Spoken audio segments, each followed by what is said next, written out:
प्रिय विद्यार्थियों, सुप्रभात। संस्कृत की कक्षा में आपका स्वागत है। आज हम परीक्षा के दृष्टिकोण से खंड ख पत्र का अध्ययन करेंगे, जो आपका 4 अंकों का होगा। दिल्ली वासिनी, दिल्ली में रहने वाली सुजाता, चेन्नई नगरे, चेन्नई नगर में वसितम रहने वाली स्वसखी अपनी सखी को पर्यावरण के विषय पर निज विद्यालय, अपने विद्यालय में जातायाः संपन्न हुई। गोष्ठी अर्थात विचार विमर्श जो हुआ था उस विषय पर पत्रम लिखती, पत्र लिखती है। मंजूषातः, आपको मंजूषा से समुचित पदाने, उचित पद को चित्वा चुन करके पत्रम पूरयन्तु, पत्र पूरित करना है। सबसे पहले संबोधन लिखती है कि प्रिय सखी दिव्ये नमो नमः। प्रिय सखी दिव्या, आपको नमस्कार है। यह पार्ट आपको इस साइड में ही रखना है। हयः कल अस्माकं विद्यालय, हमारे विद्यालय में, और मंजूषा से आपको पद उठाना है पर्यावरण विषय। पर्यावरण विषय पर एका गोष्ठी अभवत, एक गोष्ठी हुई थी। गोष्ठी विचार चर्चा।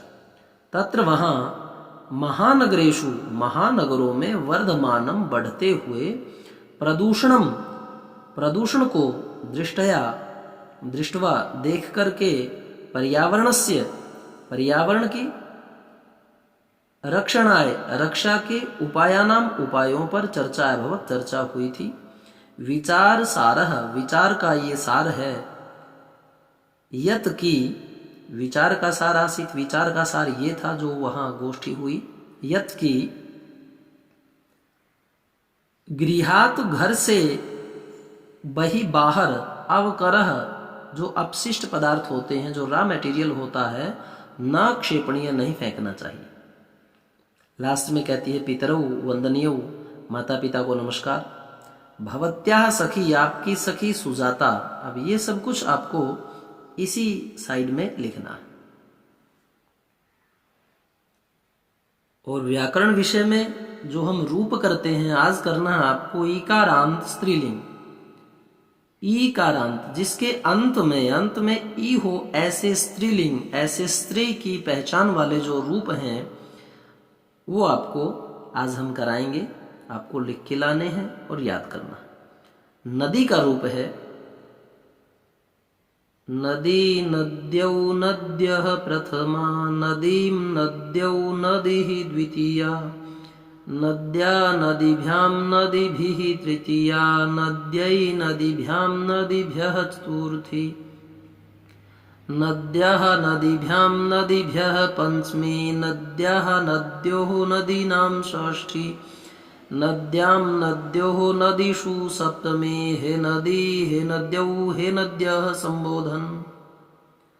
तो बीच वाली जो द्विवचन है उसमें 2 औ, 3 भ्याम और 2 यो, नद्योः, नद्यो। यहाँ जो है नद्यः, नदी ही, एक भी, 2 भ्य, नाम और शु। 2 भ्य सभी में आते हैं, सभी रूपों में, नाम और शु। यहाँ पर नदी आपका मुख्य नाम है। दूसरी जो विभक्ति होती है, ये द्वितीय वचन जो होता है, उसमें हम मैं लगाते हैं। कोई भी रूप हो आपको मैं मिलेगा, नदीम। और आगे है आ, आई, आह, आहा, आम। आ का मतलब नदी हमारा मुख्य शब्द था, उसमें हमने आ लगाया। आई का मतलब नदी में नद्यै, आहा, आहा मतलब नद्याहा, नद्याहा और आम। आपको नदी में यदि आप याद कर लेते हैं, आ आई, आहा आहा आम, आ आई, आहा आहा आम, और आपको फिर वो याद रह जाता है कि प्रारंभ में मूल शब्द, दूसरे में माँ, और फिर आ आई, आहा आहा आम। यहाँ पर औ औ, 3 भ्याम और यो। इस तरह से कोई भी ऐसा नाम जो स्त्रीलिंग हो और उसका अंत बड़ी ई से हो, ऐसा ही रूप सबसे चलेगा। रही बात इनके अर्थ क्या है, यह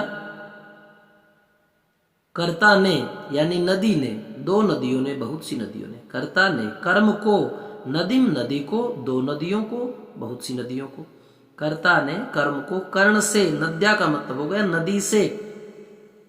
अगर कोई ये कहे कि नदी से बालक निकल के आया, तो आप नद्या का शब्द करेंगे कि नदी से। नद्या नदीभ्याम, दो नदियों से, और नदी भी बहुत सी नदियों से। कर्ता ने कर्म को कर्ण से संप्रदान के लिए। तो इस प्रकार से प्रिय विद्यार्थियों, ये जो विभक्तियां हमारी हैं, इनके अर्थ हमारे जो कारक हैं उन्हीं के अनुरूप से निकले। तो ये बड़ा जरूरी है जब वाक्य संरचना करते हैं और उनमें यदि विभक्तियों का ध्यान ना रखा जाए तो उचित शब्द का चुनाव हम नहीं कर पाएंगे, जिससे हमें समझने में बाधा आती है और वह विषय जो है वो कठिन लगने लग जाता है, क्योंकि हम व्याकरण के नियमों को आत्मसात नहीं करते। तो प्रिय विद्यार्थियों, इन चीज़ों को आप ध्यान में रखें। हमारा जो ये चैनल है गुरुजी आरपी शोरान, इसको सब्सक्राइब अवश्य करें और घंटी का बेल जैसे आप दबाते हैं साइड में वो निशान आएगा सब्सक्राइब के बाद, फिर उसमें ऊपर ऑल कर दें। और उसका फ़ायदा ये रहेगा कि आप जैसे ही गुरुजी आरपी शोरान को सर्च करेंगे, उसमें आप नीचे प्लेलिस्ट में जाएं और वहाँ पर अपनी कक्षा वाली प्लेलिस्ट जो है उसमें जितने भी अब तक हमारे लेक्चर हुए हैं वो आपको उसमें आसानी से प्राप्त हो जाएंगे। वो ये नहीं रहेगा कि जी व्हाट्सएप हमारा खराब हो गया या पीछे वाला हमारा काम कहाँ गया, तो आपको उसमें घबराने की जरूरत नहीं है। धन्यवाद।